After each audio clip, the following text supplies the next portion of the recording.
Kumusta mga ka-tips? Sa videong ito, tatalakayin natin ang isa sa pinakamahalagang sikreto ng tagumpay na madalas nating mapagkamalan, ang pagkakaiba ng discipline laban sa motivation. Marami sa atin ang naghihintay lang ng gana bago kumilos, pero ang totoo, ang disiplina ang tunay na magdadala sa iyo sa iyong mga pangarap.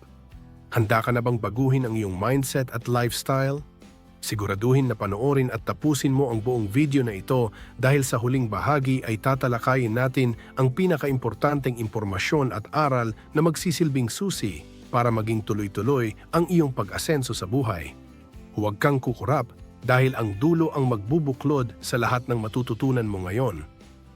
Bago natin simulan, paki-like naman ng video nating ito dahil malaking tulong na po yan sa mga content creator na kagaya namin. Maraming salamat po. Aral 1, ang pagkakaiba ng gana sa gawa. Ang unang kailangan nating maintindihan bilang mga ka-tips ay ang katotohanan na ang motivation o yung tinatawag nating gana ay isang emosyon lamang na sobrang bilis magbago. Isipin mo yung pakiramdam kapag bagong gising ka at nakapanood ka ng isang inspirational video sa Facebook o TikTok na punong-puno ng energy at bigla mong mararamdaman na kaya mong sakupin ang mundo. Ang problema sa ganitong setup ay parang apoy ito sa tuyong damo na mabilis magliyab pero mabilis din itong mamamatay lalo na kapag dumating na ang totoong pagsubok sa gitna ng araw. Ang disiplina ay hindi tungkol sa kung gaano kakasaya o ka-inspired habang ginagawa ang isang bagay, kundi ito ay ang paggawa ng dapat mong gawin kahit na ang buong katawan mo ay sumisigaw na ng katamaran. Sa mundo nating mga Pilipino, madalas nating idahilan na wala tayong gana kaya hindi tayo nakakatapos ng trabaho o hindi natin nasisimulan ang ating mga business goals. Pero ang totoo ay kailangan nating sanayin ang ating isipan na ang resulta ay hindi nakadepende sa ating nararamdaman kundi sa ating commitment. Dapat nating iwasan ang tinatawag na flash in the pan trap, kung saan tayo ay sobrang aggressive sa simula pero biglang maglalaho na parang bula pagkalipas ng ilang araw. Marami sa atin ang excited mag-enroll sa gym o magsimula ng online shop, pero kapag wala nang nanonood sa atin o wala nang pumupuri sa ating ginagawa, ay unti-unti na tayong nawawalan ng drive para ituloy ito. Ang tunay na disiplina ay yung kakayahan mong gumising ng 5 in the morning para mag-prepare ng iyong inventory o mag-aral ng bagong skills kahit na mas masarap pang matulog o manood ng mga viral videos. Isipin mo na ang motivation ay parang bisita na dumarating lang kapag gusto niya, habang ang disiplina ay yung mismong may-ari ng bahay na kailangang manatili at magtrabaho anuman ang lagay ng panahon sa labas. Kapag binuo mo ang iyong araw base sa rules at hindi sa mood, doon mo mararanasan ang totoong progress dahil hindi ka naalipin ng iyong pabago-bagong emosyon na madalas ay nagiging hadlang lang sa iyong tagumpay. Ang paggawa ng desisyon ay dapat laging naka-align sa iyong long-term goals at hindi sa pansamantalang ginhawa na nararamdaman mo sa kasalukuyan. Bilang mga Pinoy, mahilig tayo sa instant gratification o yung gusto natin ay makuha agad ang saya, kaya madalas nating piliin ang mag-relax kaysa tapusin ang mahahalagang tasks na magpapaganda sa ating kinabukasan. Halimbawa, kung ang goal mo ay maging successful na virtual assistant o store manager, kailangan mong tanggapin na may mga araw na talagang nakakapagod at nakakatamad ang routine pero kailangan mong piliin ang mag-focus. Ang pagiging reliable ay mas mahalaga kaysa sa pagiging intense dahil ang taong gumagawa ng small steps every single day ay siguradong mauunahan ang taong gumagawa lang ng big steps tuwing kailan niya lang gusto. Huwag mong hintayin na dumating ang perfect moment o yung tinatawag nating tamang timing dahil ang katotohanan ay walang perpektong oras para maging disiplinado kundi ang mismong sandaling ito na pinipili mong kumilos. Isang praktikal na paraan para mapanatili ang disiplina ay ang ituring ang iyong sarili bilang isang boss at empleyado sa iisang katawan kung saan hindi mo hahayaang lokohin ng empleyado ang boss. Kung ikaw ang may-ari ng isang malaking kumpanya at ang empleyado mo ay laging absent dahil lang sa wala siyang gana, sigurado namang tatanggalin mo siya agad sa trabaho, kaya bakit mo hinahayaan ang sarili mo na gawin iyon sa iyong sariling mga pangarap? Gumawa ka ng isang matibay na contract with yourself kung saan nakasulat ang iyong non-negotiable tasks na kailangang matapos bago matapos ang araw, anuman ang mangyari sa paligid mo. Kapag naging malinaw sa iyo na ang bawat pagkilos mo ay investment para sa iyong future self, mas magiging madali na tanggihan ang mga distractions at panandali ang saya na kumakain sa iyong mahalagang oras. Ang discipline is a rule na kailangang sundin at kapag naging habit na ito sa iyong system, ay hindi mo na kakailanganin pang pilitin ang iyong sarili dahil kusa na itong gagana sa iyong daily life. Sa huli, tandaan mo na ang pagkakaiba ng mga taong nagtatagumpay sa mga taong hanggang pangarap lang ay ang kakayahang ituloy ang laban kahit wala ng palakpakan at wala ng motivation. Ang discipline ay parang muscle na kailangang i-train araw-araw at sa simula ay talagang masakit at mahirap. Pero habang tumatagal ay nagiging mas malakas ka at mas mabilis mo nang natatapos ang iyong mga gawain. Huwag kang maniwala sa idea na kailangan mong laging masaya para maging productive dahil ang totoo ay ang pinaka-successful na mga tao ay yung mga taong piniling magtrabaho kahit na sobrang bigat ng kanilang nararamdaman. Simulan mo sa maliliit na bagay tulad ng pagtiklop ng higaan o pag-check ng iyong to-do list ng maaga para masanay ang utak mo na sumunod sa iyong utos at hindi sa iyong emosyon. Ang discipline ay ang tulay na magdadala sa iyo mula sa kung nasaan ka ngayon patungo sa buhay na palagi mong pinapangarap para sa iyong pamilya at para sa iyong sarili bilang isang proud na ka-tips. Aral 2. Pagbuo ng system na higit sa goals.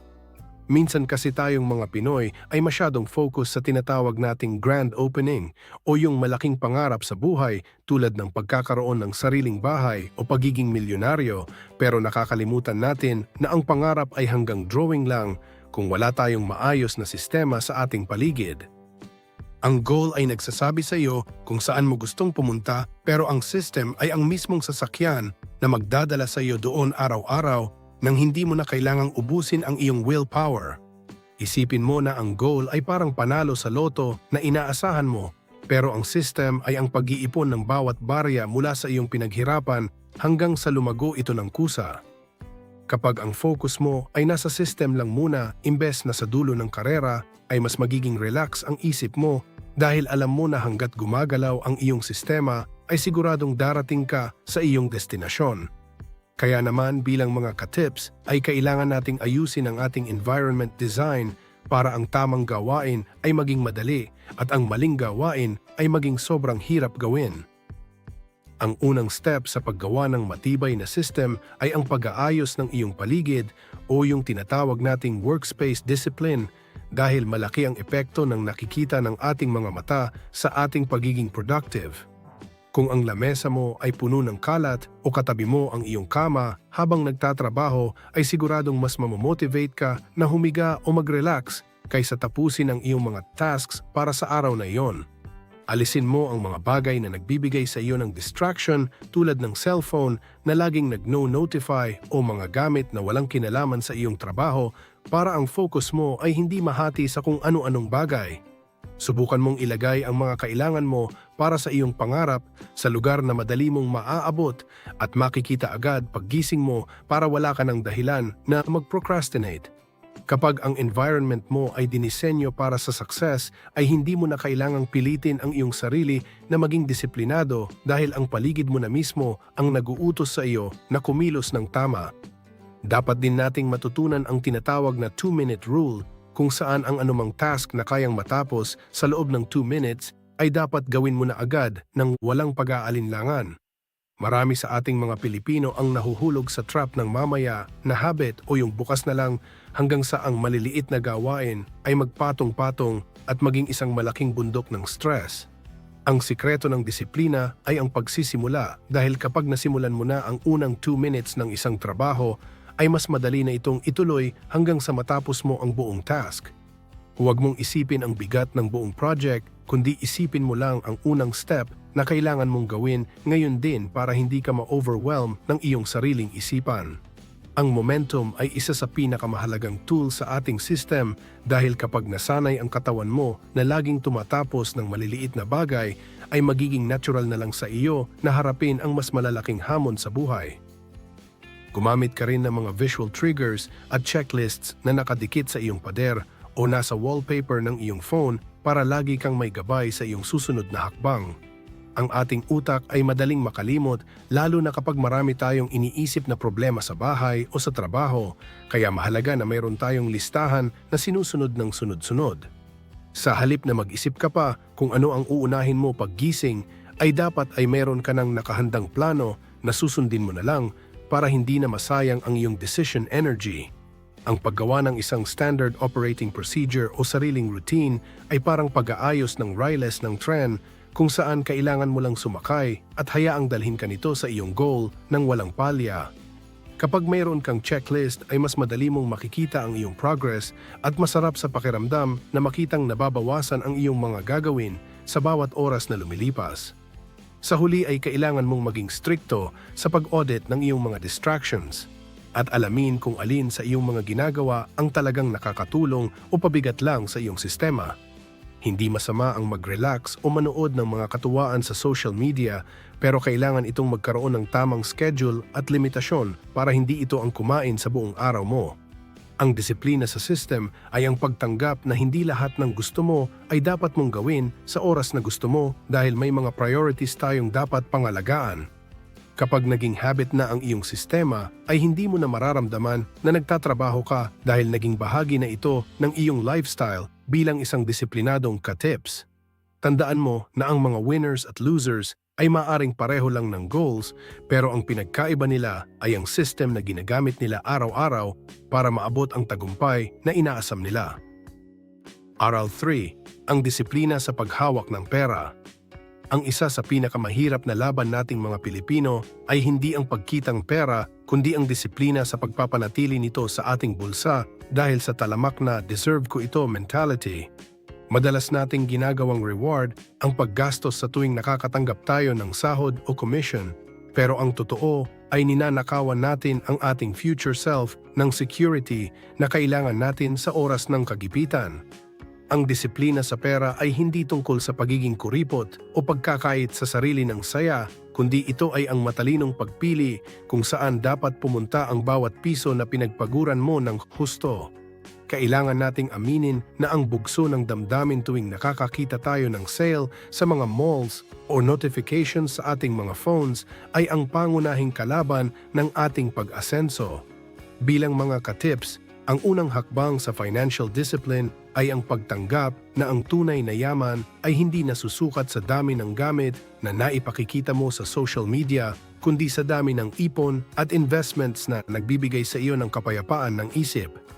Napakahalaga na magkaroon tayo ng tinatawag na needs versus wants filter bago tayo maglabas ng pera para sa anumang bagay na hindi naman talaga kailangan sa araw-araw. Isang practical na paraan ay ang pagpapatupad ng 24-hour rule kung saan kapag may nakita kang gusto mong bilhin sa isang online shop ay huwag mo itong i-check out agad at maghintay ka muna ng isang buong araw. Malalaman mo na pagkalipas ng 24 hours ay madalas na nawawala na ang excitement mo at marerealize mo na hindi mo naman pala ito kailangan para mabuhay ng maayos. Ang disiplina sa paggastos ay parang pagdadiet kung saan kailangan mong iwasan ang mga tukso na nasa paligid mo para makamit ang iyong target weight o sa kasong ito ang iyong target savings. Huwag mong hayaan na ang pressure mula sa mga kaibigan o ang kagustuhang sumabay sa uso ang magdikta ng iyong lifestyle dahil ikaw lang din ang mahihirapan kapag dumating ang petsa de peligro. Dapat din nating iwasan ang bitag ng pangungutang para lang sa mga luho o mga gamit na mabilis namang bumaba ang halaga pagkalipas ng ilang buwan. Ang tunay na disiplinado sa pera ay marunong mag-say no sa mga utang na may malalaking interest, lalo na kung gagamitin lang ito sa pagbili ng bagong gadget o pang-party.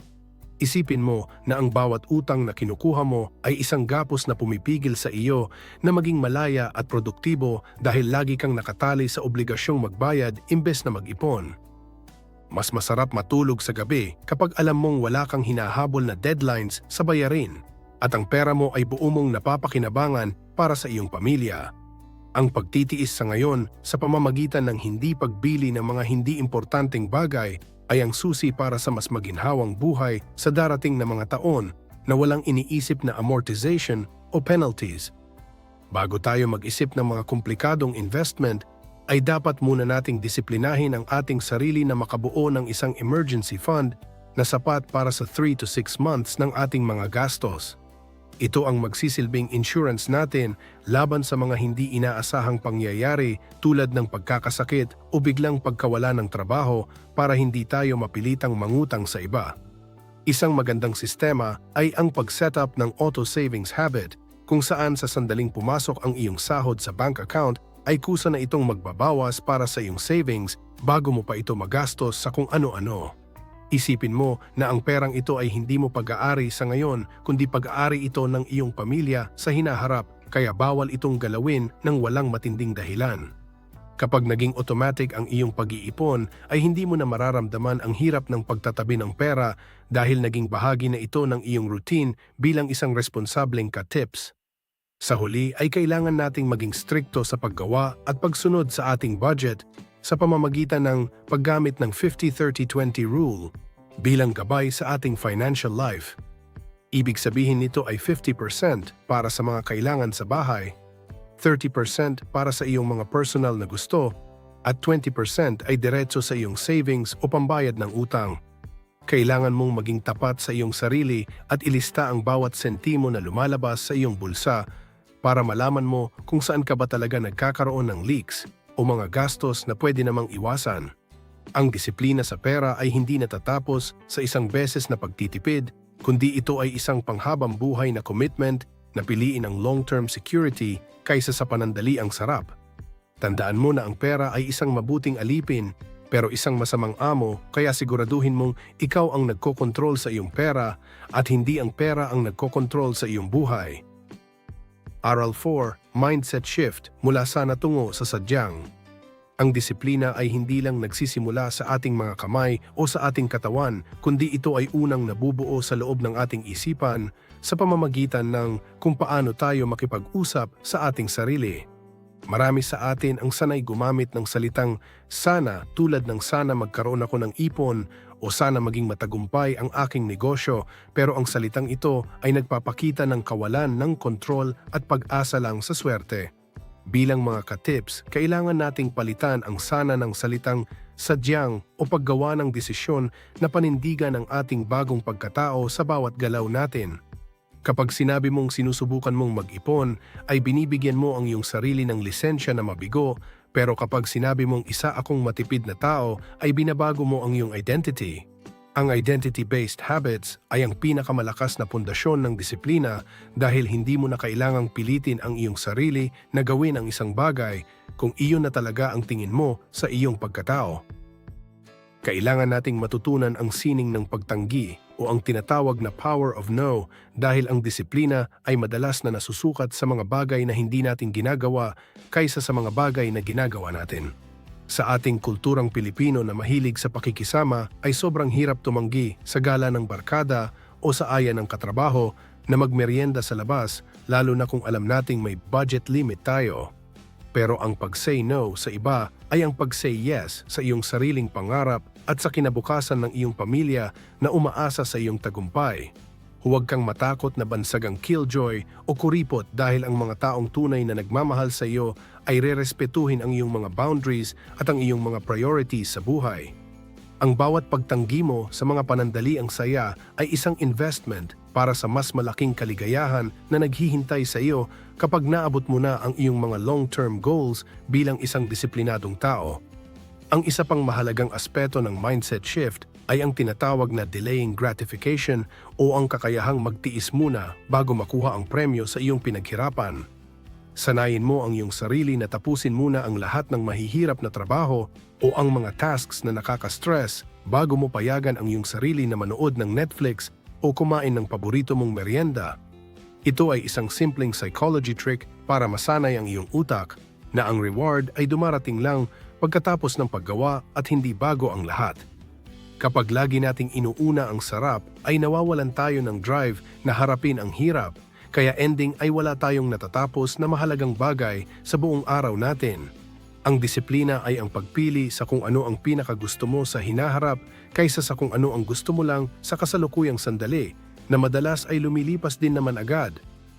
Dapat din nating tanggapin ang katotohanan na ang tagumpay ay madalas na boring o nakakainip dahil ito ay binubuo ng mga paulit-ulit na tamang desisyon araw-araw ng walang tigil. Embracing the boredom ang tawag dito kung saan kahit na hindi na exciting ang iyong routine, ay itutuloy mo pa rin ito dahil alam mong ito ang tamang sistema. Maraming tao ang humihinto sa kanilang goals dahil nawala na ang excitement o yung hype noong simula, pero ang mga totoong winners ay nananatili kahit na wala ng bago sa kanilang ginagawa. Ang consistency ay hindi laging masaya at minsan ay nakakapagod talaga, pero ito ang tanging paraan para maging master ka sa iyong larangan at makilala bilang isang expert. Huwag kang maghanap ng laging bago o laging masaya, kundi hanapin mo ang progreso sa gitna ng iyong paulit-ulit na paggawa na siyang magdadala sa iyo sa rurok ng tagumpay. Sa huli ay kailangan mong magkaroon ng growth mindset kung saan ang bawat pagkakamali o bawat beses na sumasablay ka sa iyong disiplina ay ituturing mong aral at hindi katapusan ng iyong laban. Normal lang na magkaroon ng mga araw na parang talo ka o hindi mo nasunod ang iyong schedule, pero ang mahalaga ay kung gaano ka kabilis bumalik sa iyong tamang routine. Huwag mong hayaan na ang isang maling pagkain ay maging dahilan para iwanan mo na ang iyong diet o ang isang maling gastos ay maging dahilan para ubusin mo na ang lahat ng iyong savings. Ang disiplina ay isang mahabang proseso at hindi ito isang bagsakang kaganapan, kaya kailangan mong maging pasensyoso sa iyong sarili habang binabago mo ang iyong nakasanayang gawi. Tandaan mo na ang bawat gising mo sa umaga ay isang bagong pagkakataon para patunayan na ikaw ay sadyang disiplinado at handang harapin ang anumang hamon para sa iyong mga pangarap bilang isang ka-tips. Aral 5. Physical Discipline bilang foundation. Ang pundasyon ng anumang pangarap ay hindi ang iyong talino o ang dami ng iyong pera, kundi ang kondisyon ng iyong katawan na siyang gumagawa ng lahat ng trabaho araw-araw. Marami sa atin ang nakakalimot na ang disiplina sa isip ay imposibleng mangyari kung ang ating katawan ay laging pagod, puyat o puno ng maling pagkain na nagpapabagal sa ating pagkilos. Bilang mga ka-tips, kailangan nating ituring ang ating sarili na parang isang high-performance vehicle na kailangan ng tamang maintenance para hindi ito tumirik sa gitna ng biyahe patungo sa tagumpay. Kapag pinabayaan mo ang iyong kalusugan, ay ninanakawan mo ang iyong sarili ng energy na kailangan mo para harapin ang mga mahihirap na hamon sa iyong business o sa iyong trabaho. Ang tunay na physical discipline ay hindi lang tungkol sa pagkakaroon ng abs o magandang katawan, kundi ito ay ang pagtiyak na ang iyong physical machine ay laging handa at malakas para suportahan ang iyong mga ambisyon sa buhay. Ang unang dapat nating disiplinahin ay ang ating sleep sanctuary dahil ang tulog ay hindi isang luho kundi isang biological necessity para sa ating utak at katawan. Sa ating panahon ngayon na puno ng distractions mula sa social media, ay madalas nating isakripisyo ang tulog para lang makapanood ng mga videos o makipag-chat hanggang madaling araw. Pero ang katotohanan ay ang puyat na creator o virtual assistant ay hindi kailanman magiging productive dahil ang iyong focus ay bagsak at ang iyong pasensya ay sobrang ikli. Magtakda ka ng isang fix na oras ng pagtulog at paggising na susundin mo kahit na weekend para masanay ang iyong internal clock sa isang maayos na routine. Kapag sapat ang iyong pahinga, ay mas magiging matalas ang iyong isipan at mas madali mong magagawa ang mga desisyon na kailangan para sa iyong ikakaunlad bilang isang disiplinadong tao. Kailangan din nating isama sa ating araw ang physical movement kahit na sa loob lamang ng 15 minutes na paglalakad o simpleng stretching sa loob ng bahay. Hindi mo kailangang mag-enroll sa mamahaling gym para maging active dahil ang mahalaga ay ang consistency ng iyong paggalaw para dumaloy ng maayos ang iyong dugo at oxygen sa utak. Ang pag-ehersisyo ay naglalabas ng mga endorphins o yung mga feel-good hormones na nagbibigay sa iyo ng natural na motivation at energy boost na hindi kayang ibigay ng kahit anong kape. Maraming beses na ang katamaran na nararamdaman natin ay galing lang sa pagiging stagnant ng ating katawan, kaya ang solusyon ay tumayo at kumilos para magising ang ating system. Gawin mong non-negotiable part ng iyong umaga ang paggalaw dahil ito ang magsiset ng momentum mo para sa buong araw na punong-puno ng sigla at produktibidad. Ang nutritional discipline ay isa ring aspeto na madalas nating balewalain lalo na sa ating kulturang mahilig sa matatamis, maaalat at mga instant na pagkain. Kailangan nating maging maingat sa kung ano ang ipinapasok natin sa ating katawan dahil ang sobrang asukal at processed foods ay nagbibigay lang ng panandaliang energy spike na susundan ng isang matinding crash. Kapag ang kinakain mo ay puro junk food, ay asahan mo na ang iyong isipan ay magiging malabo o yung tinatawag nating brain fog na sisira sa iyong disiplina sa pagtatrabaho. Uminom ka ng sapat na tubig o sundin ang hydration habit dahil ang dehydration ay isa sa mga pangunahing dahilan kung bakit tayo madaling mapagod at mawalan ng focus sa ating ginagawa. Ang pagpili sa masustansyang pagkain ay isang paraan ng pagmamahal sa sarili at pagpapahalaga sa iyong kakayahang magtrabaho ng matagal para sa iyong pamilya. Sa huli ay kailangan nating magpatupad ng digital detox lalo na bago tayo matulog para mabigyan ng tunay na pahinga ang ating mga mata at ating isipan. Disiplinahin ang sarili na bitawan ang cellphone nang hindi bababa sa 1 hour bago ang iyong target na oras ng pagtulog para hindi ma-disturb ang iyong sleep quality ng blue light mula sa screen. Gamitin ang oras na ito para mag-reflect, mag-meditate o simpleng makipag-usap sa iyong mga mahal sa buhay nang walang hawak na gadget. Ang physical discipline ay ang pundasyon kung saan nakatayo ang lahat ng iba pang uri ng disiplina sa iyong buhay, kaya huwag mo itong babalewalain. Tandaan mo na ang isang malakas na katawan ay ang pinakamagandang investment na magagamit mo para maabot ang lahat ng iyong mga pangarap bilang isang matagumpay na ka-tips. Aral 6, Time Management para sa mga busy busihan. Marami sa ating mga Pilipino ang laging nagsasabi na sobrang busy nila pero sa pagtatapos ng araw ay wala naman silang konkretong resultang maipakita sa kanilang mga pangarap. Ang katotohanan ay hindi tayo kulang sa oras dahil lahat naman tayo ay binigyan ng parehong 24 hours sa isang araw kundi kulang tayo sa disiplina kung paano ito gamitin ng tama. Bilang mga ka-tips, kailangan nating matutunan ang pagkakaiba ng pagiging busy sa pagiging productive dahil ang pagiging busy ay madalas na pag-aaksaya lang ng energy sa mga bagay na hindi naman mahalaga. Ang disiplina sa oras ay ang sining ng pagpili kung ano ang dapat mong unahin at kung ano ang dapat mong balewalain para hindi ka maubos sa mga gawaing walang saysay.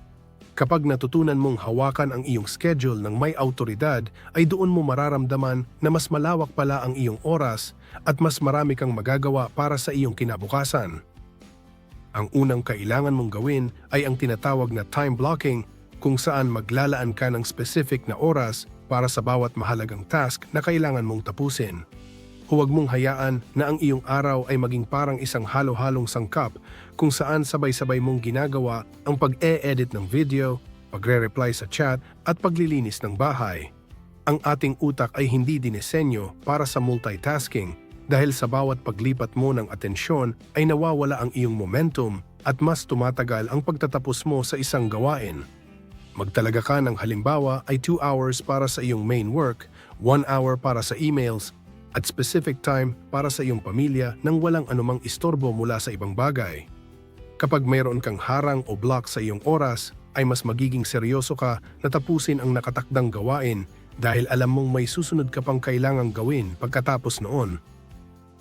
Dapat mo ring sundin ang prinsipyong eat the frog kung saan uunahin mong gawin ang pinakamahirap o ang pinakaayaw mong task sa unang bahagi pa lang ng iyong umaga. Madalas kasi nating ginagawa ay inuuna natin ang madadaling bagay o yung mga maliliit na tasks na hindi naman kailangan ng maraming isip hanggang sa maubos na ang ating willpower bago pa natin maharap ang malalaking projects. Kapag natapos mo na ang pinakamabigat na trabaho, paggising mo pa lang ay magkakaroon ka ng sense of accomplishment na magdadala sa iyo ng mataas na energy sa kabuuan ng iyong araw. Ang disiplina sa pagharap sa mahirap na gawain ay ang naghihiwalay sa mga taong umaasenso sa mga taong laging nagpo-procrastinate o naghahanap ng dahilan para umiwas. Huwag mong hintayin na maging excited ka bago mo gawin ang mahirap na task, kundi gawin mo ito para matapos na ang iyong pag-aalala at makamove on ka na sa ibang bagay. Maglaan ka rin ng oras para sa deep work sessions kung saan sa loob ng 60 to 90 minutes ay naka-airplane mode ang iyong phone at wala kang anumang access sa social media or internet kung hindi naman kailangan. Sa mundo natin ngayon na punong-puno ng notifications ay sobrang hirap makahanap ng focus, kaya kailangan mong pilitin ang iyong sarili na pumasok sa isang deep focus zone. Ang disiplina sa hindi pag-check ng cellphone tuwing 5 minutes ay isang malaking challenge, pero ito ang magbibigay sa iyo ng kakayahang matapos ang isang 8-hour task sa loob lamang ng 4 na oras. Kapag nakasanayan mo na ang ganitong klase ng focus, ay magugulat ka na lang kung gaano kalaki ang iyong kayang i-produce kumpara sa dati mong gawi na laging may kasamang scrolling sa feed. Ang iyong atensyon ay ang iyong pinakamahalagang asset, kaya protektahan mo ito ng maigi mula sa mga magnanakaw ng oras sa paligid mo. Sa huli ay kailangan mong magkaroon ng weekly review tuwing dulo ng linggo o tuwing linggo ng gabi para silipin ang iyong naging performance sa nakaraang 7 araw. Tingnan mo kung alin sa iyong mga plano ang nagtagumpay at kung saan ka nagkaroon ng butas o mga distractions na kumain sa iyong oras nang hindi mo namamalayan. Gamitin mo ang impormasyong ito para ayusin ang iyong schedule sa susunod na linggo para hindi mo na maulit ang parehong pagkakamali at mas maging efficient ka sa iyong mga galaw. Ang disiplina sa oras ay isang continuous process ng pag-aayos at pagpino ng iyong routine hanggang sa mahanap mo ang perpektong ritmo para sa iyong lifestyle bilang isang ka-tips. Tandaan mo na ang oras na lumipas ay hindi na kailanman maibabalik, kaya siguraduhin mong ang bawat minuto mo ay naglalapit sa iyo sa buhay na gusto mong marating. Aral 7. Social Circle at Accountability. Ang disiplina ay hindi isang laban na dapat mong harapin ng mag-isa dahil ang mga taong nakapaligid sa iyo ay may malaking impluensya sa kung gaano kakabilis magtatagumpay o babagsak. Marami sa ating mga Pilipino ang biktima ng tinatawag na crab mentality o kaya naman ay ang sobrang pakikisama sa mga kaibigang wala namang malinaw na direksyon sa buhay. Bilang mga ka-tips, kailangan nating tanggapin ang katotohanan na kung ang 5 mong malapit na kaibigan ay laging nagpo-procrastinate at mahilig sa gastos, malaki ang chance na ikaw ang magiging pang-6 na katulad nila. Ang social circle discipline ay ang sining ng pagpili sa mga taong mag-aangat sa iyong mindset at magtutulak sa iyo na maging mas mabuting bersyon ng iyong sarili araw-araw. Kapag ang paligid mo ay puno ng mga taong disiplinado rin sa kanilang trabaho at pera, magiging natural na lang sa iyo na sumunod sa kanilang magandang halimbawa nang hindi mo na kailangang pilitin ang iyong sarili. Napakahalaga na humanap ka ng isang accountability partner o yung taong may karapatang magtanong sa iyo kung natapos mo na ba ang iyong mga tasks o kung nasunod mo ba ang iyong budget. Ito ay maaring isang asawa, kapatid o kapwa-creator na naiintindihan ang iyong mga goals at handang maging tapat sa iyo kapag nakikita nilang nagiging tamad ka na naman.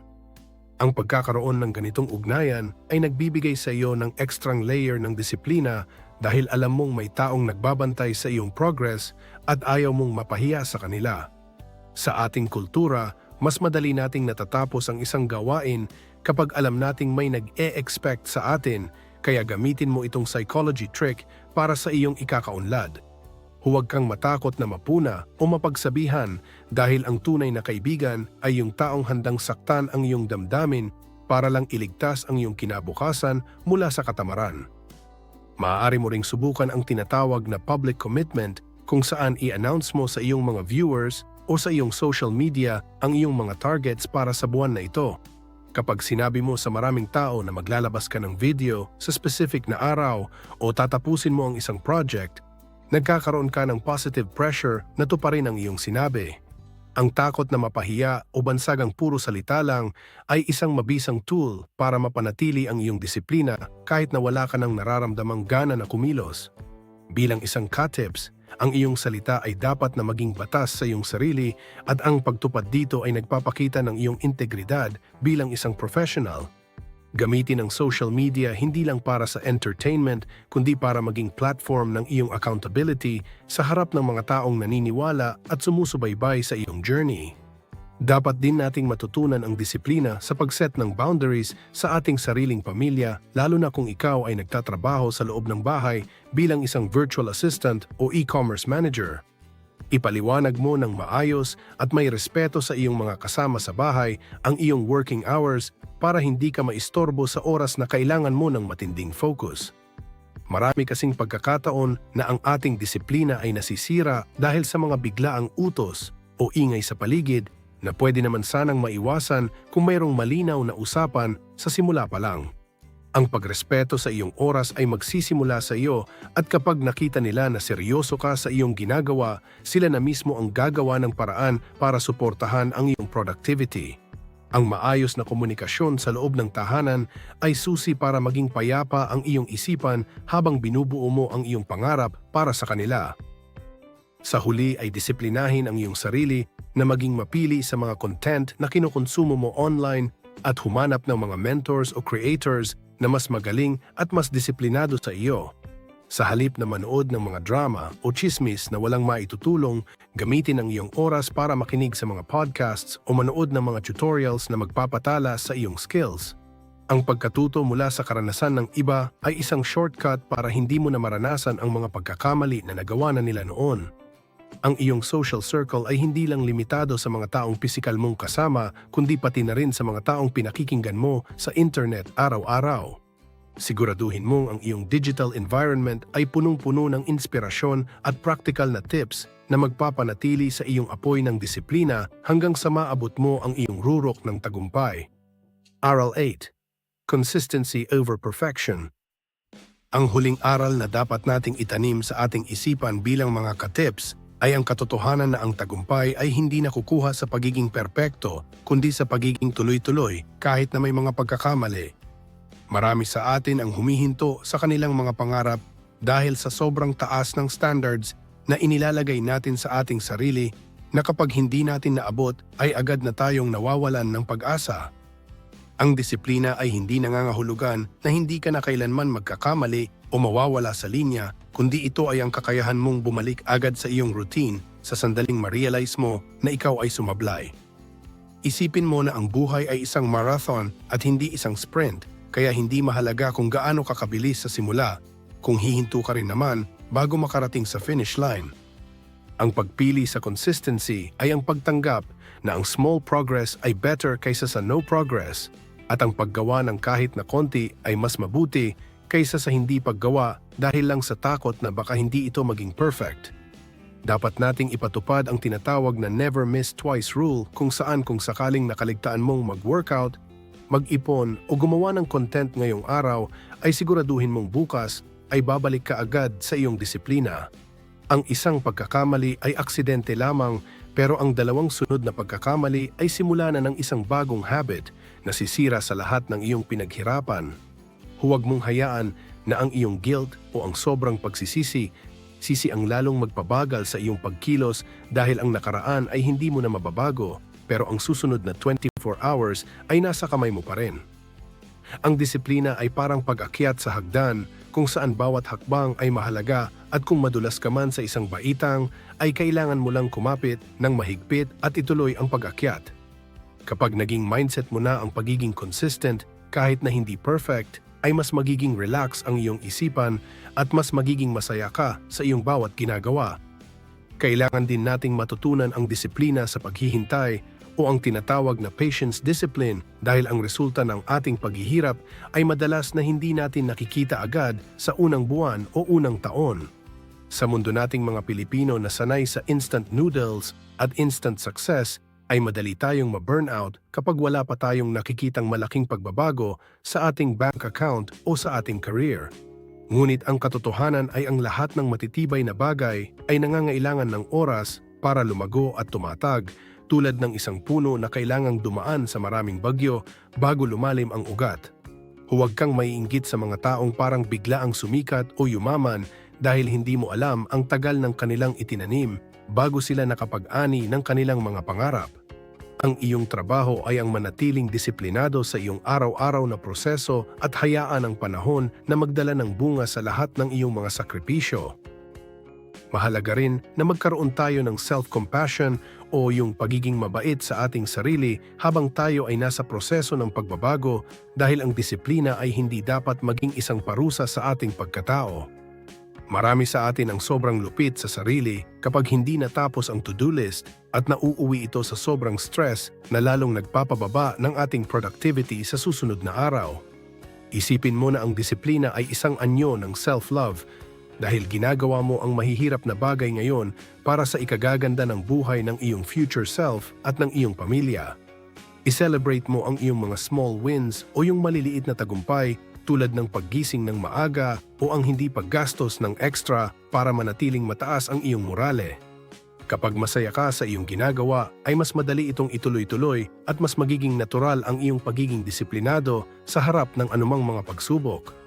Sa pagtatapos ng ating series dito sa Tips in Life, ay tandaan mo na ang disiplina ay hindi isang destinasyon, kundi ito ay isang panghabang buhay na journey na nangangailangan ng iyong buong dedication. Ang pagpili sa disiplina kaysa sa motivation ay ang pagpili sa katotohanan kaysa sa ilusyon at sa gawa kaysa sa puro sana lamang. Bilang isang ka-tips, ikaw ay may kapangyarihan na baguhin ang takbo ng iyong buhay sa pamamagitan ng iyong mga desisyon sa bawat minuto at sa bawat oras ng iyong araw. Huwag kang matakot na magsimula ng maliit basta't siguraduhin mong hindi ka hihinto hanggang hindi mo nararating ang rurok ng iyong mga pangarap. Ang iyong tagumpay ay nakadepende sa iyong kakayahang manatiling consistent, disiplinado at punong-puno ng pag-asa para sa isang mas magandang bukas na ikaw mismo ang bumuo gamit ang iyong sariling mga kamay. Bilang pagtatapos mga ka-tips, laging tandaan na ang motivation ay parang mitya lang ng kandila. Mabilis magliyab pero madali ring maubos. Ang discipline naman ang siyang nagsisilbing wax o katawan ng kandila na nagpapanatili ng liwanag anuman ang ihip ng hangin. Sa 8 aral na tinalakay natin, nakita natin na ang tagumpay ay hindi nakadepende sa kung gaano ka ka-inspired, kundi sa kung gaano ka ka-consistent sa iyong mga sistema, pera, oras at kalusugan. Ang pinakamahalagang aral sa dulo ng lahat ng ito ay ang disiplina ay ang pinakamataas na anyo ng pagmamahal sa sarili. Pinipili mong gawin ang mahihirap na bagay ngayon dahil mahal mo ang iyong future self at ayaw mo siyang mahirapan sa huli. Huwag mong hintayin ang tamang gana. Simulan mo sa maliliit na gawa at panindigan ang iyong bagong identity. Sa bawat araw na pinipili mong maging disiplinado, mas lumalapit ka sa buhay na pinapangarap mo para sa iyong pamilya. Manatiling palaban at laging tandaan, ang disiplina ang tulay mula sa pangarap tungo sa katotohanan. Paki-like ang videong ito kung nagustuhan ninyo, mag-comment sa baba kung ano ang natutunan nyo dito, at para sa mga iba pang content like this, mag-subscribe kayo sa ating YouTube channel, ang Tips in Life. Maraming salamat. Disclaimer, ang lahat ng impormasyon na ibinahagi dito ay para sa edukasyon at inspirasyon lamang. Ito ay hindi financial advice.